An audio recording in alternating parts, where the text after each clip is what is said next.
ಎಲ್ರಿಗೂ ನಮಸ್ಕಾರ. ಇನ್ಫೋಸ್ಟ್ರೀಮ್ ಯೂಟ್ಯೂಬ್ ಚಾನೆಲ್ಗೆ ಎಲ್ರಿಗೂ ಸ್ವಾಗತ. ಈ ವಿಡಿಯೋದಲ್ಲಿ ನಾವು ಥೆವೆನಿನ್ಸ್ ಥಿಯರಮ್ ಪ್ರಾಬ್ಲಮ್ಸ್ ನ ಹೇಗೆ ಸಾಲ್ವ್ ಮಾಡೋದು ನೋಡೋಣ. ಫಸ್ಟ್ ಪ್ರಾಬ್ಲಮ್ ಏನ್ ಕೊಟ್ಟಿದ್ದಾರೆ, find the Thevenin equivalent circuit. ಏನ್ ಫೈಂಡ್ ಮಾಡಬೇಕು? ಥೆವೆನಿನ್ ಈಕ್ವಿವೆಲೆಂಟ್ ಸರ್ಕ್ಯೂಟ್ ನ ಫೈಂಡ್ ಮಾಡಬೇಕು between the terminals A and B. So find ಮಾಡಕ್ಕೆ ಹೇಳಿರೋದೇನು, Thevenin's equivalent circuit. So Thevenin's equivalent circuit ಅಲ್ಲಿ ಏನಿರುತ್ತೆ ಅಂತಂದ್ರೆ ವೋಲ್ಟೇಜ್ ಅಂದ್ರೆ VTH and ZTH. So ZTH ಅಥವಾ RTH. ಯಾಕೆ ZTH ಮತ್ತೆ RTH ಅಂತ ಅಂದ್ರೆ ನೋಡಿ, ಏನಾದ್ರೂ ರೆಸಿಸ್ಟೆನ್ಸ್, ಲೋಡ್ ಮತ್ತೆ ಕೆಪಾಸಿಟರ್. ಸೊ ಈ ಮೂರು ಕೂಡ ಸರ್ಕ್ಯೂಟ್ ಅಲ್ಲಿ ಇದ್ರೆ ನಾವು ಏನ ಫೈಂಡ್ ಮಾಡ್ತೀವಿ? ZTH ನ ಫೈಂಡ್ ಮಾಡ್ತೀವಿ. ಅದೇ ಏನಾದ್ರೂ ನಮ್ಮ ಸರ್ಕ್ಯೂಟ್ ಅಲ್ಲಿ ಬರೀ ರೆಸಿಸ್ಟೆನ್ಸ್ ಗಳು ಮಾತ್ರ ಇದ್ರೆ ನಾವೇನ ಫೈಂಡ್ ಮಾಡ್ತೀವಿ? RTH ನ ಫೈಂಡ್ ಮಾಡ್ತೀವಿ. ಸೊ VTH ಕಾಮನ್ ಆಗಿ ನಾವು ಫೈಂಡ್ ಮಾಡಬೇಕು. ಸರ್ಕ್ಯೂಟ್ ಅಲ್ಲಿ ಏನಾದ್ರೂ ರೆಸಿಸ್ಟರ್, ಲೋಡ್, ಕೆಪಾಸಿಟರ್ ಇದ್ರೆ ನಾವು ZTH ನ ಫೈಂಡ್ ಮಾಡಿ ಏನ್ ಮಾಡಬೇಕು? ಇವೆರಡನ್ನು ಸೀರೀಸ್ ಅಲ್ಲಿ ಸರ್ಕ್ಯೂಟ್ ಬರಿಬೇಕು. ಸೊ ಸೀರೀಸ್ ಅಲ್ಲಿ ಸರ್ಕ್ಯೂಟ್ ಬರೆದ್ರೆ ಏನಂತ ಕರಿತೀವಿ? ಅದನ್ನ ಥೆವೆನಿನ್ ಈಕ್ವಿವೆಲೆಂಟ್ ಸರ್ಕ್ಯೂಟ್ ಅಂತೀವಿ. ಅದೇ ಏನಾದ್ರೂ ZTH ನಮಗಿಲ್ಲ ಅಂದ್ರೆ ಈ ಸರ್ಕ್ಯೂಟ್ ಇಲ್ಲ, ಬರೀ ರೆಸಿಸ್ಟರ್ ಗಳಿರುವ ಸರ್ಕ್ಯೂಟ್ ಇದೆ ಅಂದ್ರೆ RTH ನ ಫೈಂಡ್ ಮಾಡಬೇಕು. ಮೋಸ್ಟ್ ಆಫ್ ದಿ ಎಕ್ಸಾಮ್ಸ್ ಅಲ್ಲಿ ನಿಮಗೆ RTH ಇರೋದನ್ನೇ ಫೈಂಡ್ ಮಾಡೋದಕ್ಕೆ ಕೊಡೋದು. ಯಾಕೆಂದ್ರೆ ZTH ಇರೋದು ಫುಲ್ ಟಫ್ ಇರುತ್ತೆ ಪ್ರಾಬ್ಲಮ್. ಸೊ RTH ಇರೋದನ್ನೇ ನಾವು ಸಾಲ್ವ್ ಮಾಡೋಣ. ನೋಡಿ, ಎಲ್ಲದರಲ್ಲೂ ಕೂಡ ರೆಸಿಸ್ಟೆನ್ಸ್ ಇದೆ. ಸೊ ಫಸ್ಟ್ ಏನ್ ಫೈಂಡ್ ಮಾಡಬೇಕು? VTH ಫೈಂಡ್ ಮಾಡಬೇಕು. ನೆಕ್ಸ್ಟ್ ZTH ಫೈಂಡ್ ಮಾಡಬೇಕಿತ್ತು, ಆದ್ರೆ ನಮ್ಮ ಸರ್ಕ್ಯೂಟ್ ಅಲ್ಲಿ ಇರೋದು ಬರೀ ರೆಸಿಸ್ಟರ್ಗಳು. ಸೊ RTH ನ ಫೈಂಡ್ ಮಾಡಬೇಕು. ಸೊ ಫೈನಲ್ ಸ್ಟೆಪ್ ಅಲ್ಲಿ ಏನ್ ಮಾಡಬೇಕು? ಇವೆರಡನ್ನು ಸೀರೀಸ್ ಅಲ್ಲಿ ಬರೆದ್ರೆ Thevenin equivalent circuit. Total 3 step. So ಮಾಡ್ತಾ ಹೋಗೋಣ. ಸ್ಟೆಪ್ 1 ಅಲ್ಲಿ ಏನ್ ಫೈಂಡ್ ಮಾಡೋಣ? VTH. ಸ್ಟೆಪ್ 1 ಅಲ್ಲಿ VTH ನ ಫೈಂಡ್ ಮಾಡೋಣ. ಸೊ VTH ಅಂದ್ರೆ ಏನು? Voltage related. So voltage related ಒಂದು ಸರ್ಕ್ಯೂಟ್ ಅಲ್ಲಿ ನಾನು ಫೈಂಡ್ ಮಾಡಬೇಕು ಅಂತಂದ್ರೆ, ಸೊ ನೋಡಿ, ವೋಲ್ಟೇಜ್ ಕೊಟ್ಟಿದ್ದಾರೆ 20 ವೋಲ್ಟ್, ರೆಸಿಸ್ಟೆನ್ಸ್ ಇದೆ, ಇಲ್ಲೆಲ್ಲ ರೆಸಿಸ್ಟೆನ್ಸ್ ಇದೆ. ಸೊ ಓಮ್ಸ್ ಲಾ ಪ್ರಕಾರ ನಮಗೆ V IR. V IR ಅಲ್ಲಪ್ಪ, ಇಲ್ಲಿ ಕರೆಂಟ್ ಎಲ್ಲಿದೆ? ರೆಸಿಸ್ಟೆನ್ಸ್ ಇದೆ, ವೋಲ್ಟೇಜ್ ಇದೆ. ಸೊ ಕರೆಂಟ್ ಇಲ್ಲ. ನಾನೇನ್ ಮಾಡಬೇಕು? ಕರೆಂಟ್ ನ ಫೈಂಡ್ ಔಟ್ ಮಾಡಬೇಕು. ಸೊ ಕರೆಂಟ್ ಫಾರ್ಮುಲಾ ಏನು? V/R. ಸೊ ಕರೆಂಟ್ ಎಲ್ಲಿಂದ ಫ್ಲೋ ಆಗುತ್ತೆ? ನೆಗೆಟಿವ್ ಇಂದ ಪಾಸಿಟಿವ್ ಮುಖಾಂತರ. ಸೊ ಹೀಗೆ ಫ್ಲೋ ಆಗ್ತಾ ಹೋಗುತ್ತೆ. ಸೊ ಕರೆಂಟ್ I ಅಂತ ಕೊಡ್ತೀನಿ. ಸೊ ಕರೆಂಟ್ I ಇಲ್ಲಿಗೆ ಹೋಗುತ್ತೆ, ಇಲ್ಲಿ ಸ್ಪ್ಲಿಟ್ ಆಗುತ್ತೆ. ಸ್ಪ್ಲಿಟ್ ಆದ್ರೆ ಇಲ್ಲಿ ಟರ್ಮಿನಲ್ ಇದೆ, ಇಲ್ಲಿ ನನಗೆ ಬೇಕಾಗಿಲ್ಲ. ಅದೇ ಕರೆಂಟ್ ಏನಾಗುತ್ತೆ? ಇಲ್ಲಿ ಬರುತ್ತೆ.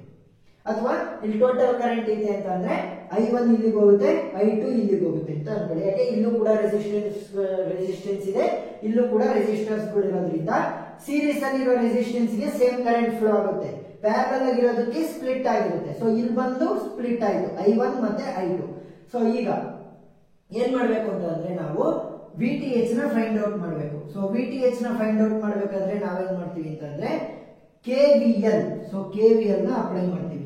So apply KVL. ಸೊ ಯಾವುದಕ್ಕೆ? ಇಲ್ಲಿ ಒಂದೇ ಒಂದು ಲೂಪ್ ಇರೋದಷ್ಟೇ. ಸೊ ಇದು ಲೂಪ್ ಅಲ್ಲ, ಯಾಕೆ? ಇಲ್ಲಿ ಟರ್ಮಿನಲ್ಸ್ ಗ್ಯಾಪ್ ಇದೆ. ಸೊ ಲೂಪ್ ಆಗ್ಲಿಲ್ಲ. ಸೊ ಇವಾಗ ಏನಾಯ್ತು? ಇದೊಂದು ಲೂಪ್ ಆಯ್ತು. ಲೂಪ್ 1 ಅಲ್ಲಿ ಯಾವ ಕರೆಂಟ್ ಹೋಗ್ತಿರೋದಪ್ಪ? I1 ಕರೆಂಟ್ ಹೋಗ್ತಾ ಇದೆ. ಸೊ ಇವಾಗ KVL ನ ಅಪ್ಲೈ ಮಾಡಿ ಈ ಲೂಪ್ಗೆ. ನೆಗೆಟಿವ್ ಇಂದ ಪಾಸಿಟಿವ್. ಸೊ ಯಾವ್ದ್ರಿಂದ ಎಂಟರ್ ಆಗ್ತಿರೋದು? ಯಾವ್ದ್ರಿಂದ? Negative. So -20 volt. V IR. So voltage form ಅಲ್ಲಿ ಬರೀತಿರೋದು. ಯಾಕೆ? VTH ಅಲ್ವಾ ಕಂಡು ಹಿಡಿದಿರೋದು. ಸೊ V IR ಫಾರ್ಮ್ ಅಲ್ಲಿ ಬರೀಬೇಕು. ಡೈರೆಕ್ಟ್ ಆಗಿ ನನಗೆ V ಸಿಕ್ಕಿದ್ರೆ ಡೈರೆಕ್ಟ್ ಆಗಿ ಬರ್ದಿದ್ದೀನಿ. ನೆಕ್ಸ್ಟ್ ಇಲ್ಲಿ ಬಂತು, ಇಲ್ಲಿ ರೆಸಿಸ್ಟೆನ್ಸ್ ಇದೆ, ಪ್ಲಸ್ ರೆಸಿಸ್ಟೆನ್ಸ್ ಸಿಕ್ತು. ಎಷ್ಟು? 2. ನೆಕ್ಸ್ಟ್ ಕರೆಂಟ್ ಏನು? I1. ಈ ಲೂಪ್ ಅಲ್ಲಿ ಇರುವಂತ ಕರೆಂಟ್ ಯಾವುದು? I1. 2 × I1 ಪ್ಲಸ್ ಇಲ್ಲಿ ಇನ್ನೊಂದು ರೆಸಿಸ್ಟೆನ್ಸ್ ಇಲ್ಲ. ಅಷ್ಟು ಬಂತು. ಈ I2 ಹೋಗಂಗಿಲ್ಲ, ನಾನು I1 ಗೆ ಬರ್ಬೇಕು. ಯಾಕೆ? ಲೂಪ್ 1 ಅಲ್ಲಿ ಇರೋದು ಒಂದೇ. ಸೊ I1 ಬಂತು. ಸೊ I1 ಏನಾಗ್ತಾ ಇದೆ? ಇಲ್ಲಿ ಮತ್ತೆ ಇಲ್ಲಿ ಸ್ಪ್ಲಿಟ್ ಆಗ್ತಿದೆ. ಆದ್ರೆ ಇದು ಲೂಪೇ ಅಲ್ಲ. ಲೂಪ್ ಆಗಿದ್ರೆ ಸ್ಪ್ಲಿಟ್ ಆಗ್ತಿದೆ ಅನ್ಬೋದಿತ್ತು, ಆದ್ರೆ ಲೂಪ್ ಅಲ್ಲ ಇದು. ಸೊ ಏನ್ ಮಾಡ್ಬೇಕು? ಸೇಮ್ 2 × I1 ಪ್ಲಸ್ ಇಲ್ಲಿ 1 ಓಮ್ ರೆಸಿಸ್ಟೆನ್ಸ್ ಇದೆ, 1 × I1 which is equal to 0. ಈಗ I1 ಎಲ್ಲ 1 ಮಾಡಿ. 2 + 2 4, 4 + 1 5 I1 which is equal to ಈ 20 ನ ಕಡೆ ಕಳಿಸಿದ್ರೆ 20. So I1 is equal to 20 divided by 5 which is equal to 4. So I1 value ಏನಾಯ್ತು? ನನಗೆ ಇಲ್ಲಿ ಹೋಗ್ತಿರುವಂತಹ ಕರೆಂಟ್ ನ ವ್ಯಾಲ್ಯೂ I1 ಎಷ್ಟು ಸಿಕ್ತು? ನನಗೆ 4 ಸಿಕ್ತು. ನನಗೆ I1 ವ್ಯಾಲ್ಯೂ ಸಿಕ್ತು. I1 ವ್ಯಾಲ್ಯೂ ಏನಪ್ಪಾ 4 ಇದೆ.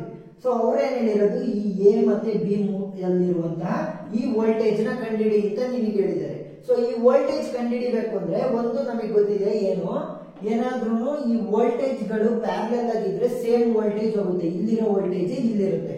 ಸೊ ಏನ್ ಮಾಡ್ತೀನಿ, ಇಲ್ಲಿ ಏನ್ ವೋಲ್ಟೇಜ್ ಇದೆ ಅದನ್ನ ಕಂಡುಹಿಡಿತೀನಿ. ಯಾಕೆ, ಇಲ್ಲಿ ಏನ್ ವೋಲ್ಟೇಜ್ ಇದೆ ಅದೇ ವೋಲ್ಟೇಜ್ ಇಲ್ಲಿ ಇರುತ್ತೆ. ಸೊ ಏನ್ ಮಾಡ್ಬೇಕು, ಇಲ್ಲಿರೋ ವೋಲ್ಟೇಜ್ ನ ಕಂಡುಹಿಡಿಯೋದಕ್ಕೆ ಫಾರ್ಮುಲಾ ಏನು, V = IR.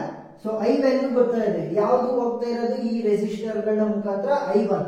So I1 value ಏನು 4 ಇಂಟು ರೆಸಿಸ್ಟೆನ್ಸ್ ಎಷ್ಟು 2 ಮತ್ತೆ 1 ಇದೆ. ಸೊ ಇವೆರಡು ಕೂಡ ಸೀರೀಸ್ ಅಲ್ಲಿ ಇರೋದು. ಸೀರೀಸ್ ಅಲ್ಲಿ ಇದ್ರೆ ಡೈರೆಕ್ಟ್ ಅಡಿಷನ್ 2 + 1 3. ಸೊ ವೋಲ್ಟೇಜ್ ಎಷ್ಟಾಯ್ತು 4 3s are 12. So VTH = 12 volt. VTH value ನನಗೆ ಸಿಕ್ತು. ನೆಕ್ಸ್ಟ್ ಏನ್ ಕಂಡುಹಿಡಿಯಕ್ಕೆ ಹೇಳಿದ್ದೆ, ZTH ಇಲ್ಲ, ಯಾಕೆ ರೆಸಿಸ್ಟರ್ ಗಳೇ ಇರೋದು. ಇವಾಗ ಏನ್ ಮಾಡಬೇಕು, RTH ನ ಫೈಂಡ್ ಮಾಡಬೇಕು. Step 2 RTH. ಸೊ RTH ನ ಹೇಗೆ ಫೈಂಡ್ ಔಟ್ ಮಾಡಬೇಕು ಅಂತಂದ್ರೆ, ಈ ನಮ್ಮ ಏನು ಸರ್ಕ್ಯೂಟ್ ಅಲ್ಲಿ ವೋಲ್ಟೇಜ್ ಸೋರ್ಸ್ ಇದೆ, ವೋಲ್ಟೇಜ್ ಅಥವಾ ಕರೆಂಟ್ ಸೋರ್ಸ್ ಏನೇ ಸೋರ್ಸಸ್ ಗಳಿದ್ರೆ ಅವನ್ನ ತೆಗೆದು ಬಿಸಾಕಬೇಕು. ಸೊ ವೋಲ್ಟೇಜ್ ಸೋರ್ಸಸ್ ಗಳನ್ನ ತೆಗೆದು ಬರೆಯೋಣ, ಯಾಕೆ ವೋಲ್ಟೇಜ್ ಸೋರ್ಸ್ ಮಾತ್ರ ಇರೋದು. ಸೊ ಹೊಸ ಡಯಾಗ್ರಾಮ್ ಹೇಗಾಗುತ್ತೆ, 2 ಓಮ್ ರೆಸಿಸ್ಟೆನ್ಸ್ ಮತ್ತೆ ಇಲ್ಲೊಂದು 2 ohm resistance, 2 ohm resistance, 1 ohm resistance. Next ಇದನ್ನ ತೆಗೆದು ಹಾಕಿದೀವಿ. ಸೊ ಉಳಿಯೋದೇನು ಎ ಮತ್ತೆ ಬಿ.